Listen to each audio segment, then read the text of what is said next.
Pemerintah memutuskan tidak mengimpor beras, baik itu beras konsumsi maupun industri untuk tahun 2026 mendatang.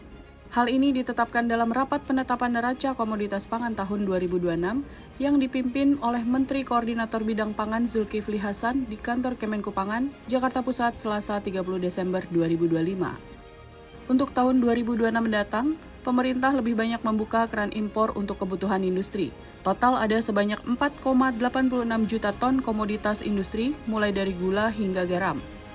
Sementara itu, pemerintah akan segera mengumumkan swasembada beras dan jagung pada awal tahun 2026. Hal ini didukung dengan capaian Indonesia yang berhasil mencatatkan surplus produksi beras sebesar 4,7 juta ton.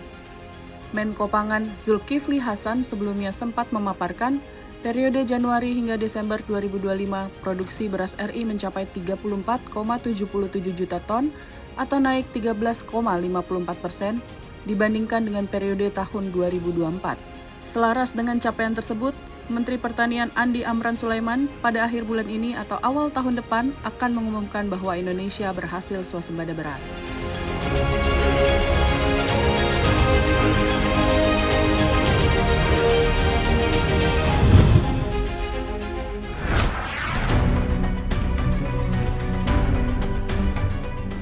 Pemerintah melalui Kementerian Energi dan Sumber Daya Mineral menargetkan Indonesia akan mencapai swasembada bahan bakar minyak jenis solar pada tahun 2026.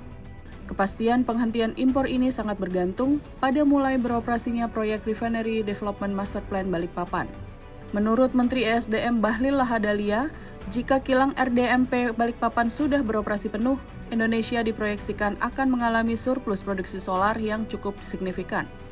Meski menargetkan nihil impor solar pada 2026, Bahlil menekankan bahwa realisasi kebijakan tersebut masih menunggu kesiapan infrastruktur dan menyesuaikan dengan jadwal operasional kilang yang dikelola oleh PT Pertamina Persero.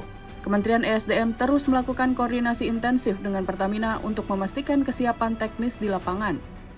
Bahlil juga menjelaskan, jika operasional penuh kilang baru dimulai pada Maret 2026, maka masih ada kemungkinan dilakukan impor dalam jumlah kecil pada awal tahun untuk menjaga ketahanan stok nasional.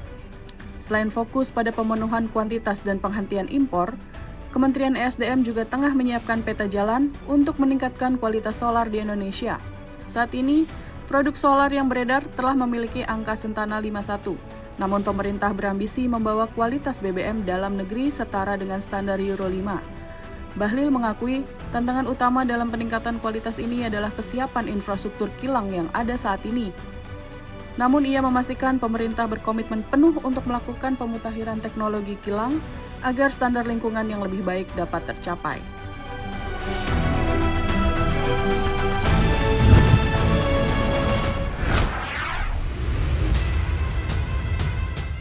Pemerintah akan membuka impor gula khusus untuk kebutuhan industri pada tahun 2026.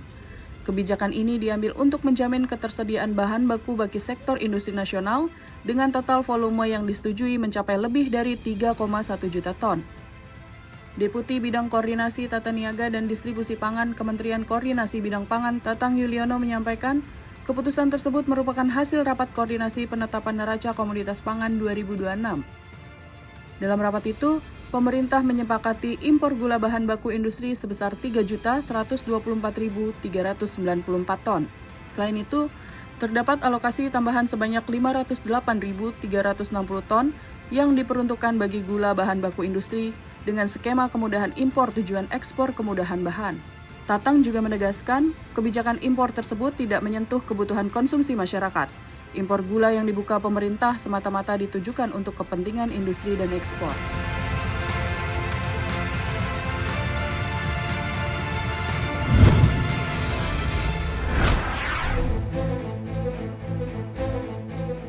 Menteri Keuangan Purbaya Yudi Sadewa menetapkan aturan terbaru tentang pemberian pembebasan bea masuk dan atau cukai atas impor barang kiriman hadiah atau hibah untuk keperluan ibadah untuk umum, amal, sosial, kebudayaan, dan untuk kepentingan penanggulangan bencana alam.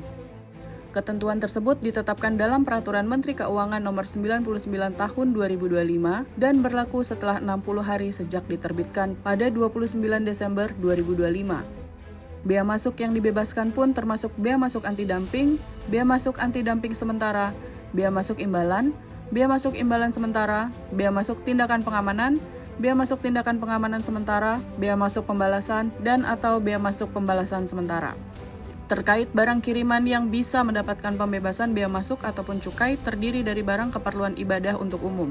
Sedangkan barang keperluan amal dan sosial meliputi barang yang semata-mata ditujukan untuk keperluan amal dan sosial dan tidak mengandung unsur komersial, termasuk barang yang akan digunakan untuk pemberantasan wabah penyakit, peningkatan kesehatan masyarakat, dan peningkatan pendidikan dan kecerdasan masyarakat. Adapun barang keperluan kebudayaan meliputi barang yang ditujukan untuk meningkatkan hubungan kebudayaan antar negara. Bea masuk atau cukai yang biasa dibebaskan dari pungutan ini dapat diberikan kepada badan atau lembaga di bidang ibadah untuk umum, amal, sosial, atau kebudayaan yang bersifat non-profit. Sedangkan untuk pembebasan bea masuk maupun cukai untuk kepentingan penanggulangan bencana alam bisa diberikan dalam kondisi prabencana, keadaan darurat bencana yang meliputi siaga darurat, tanggap darurat, dan transisi darurat menuju pemulihan dan atau rehabilitasi serta rekonstruksi.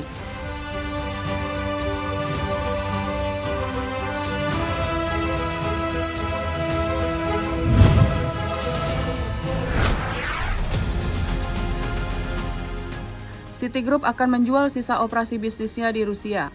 Sebelumnya, bisnis tersebut diperkirakan terus menanggung kerugian dengan prediksi terbaru mencapai 1,1 miliar US dollar atau sekitar 18 triliun rupiah. Menurut lembaga keuangan tersebut, AO Citibank yang mengelola sisa operasional perusahaan di Rusia sedang dijual kepada Renaissance Capital. Penjualan akan selesai pada paruh pertama tahun 2026, tetapi bank raksasa Amerika tersebut mencatat bahwa hal itu bergantung pada persetujuan regulator.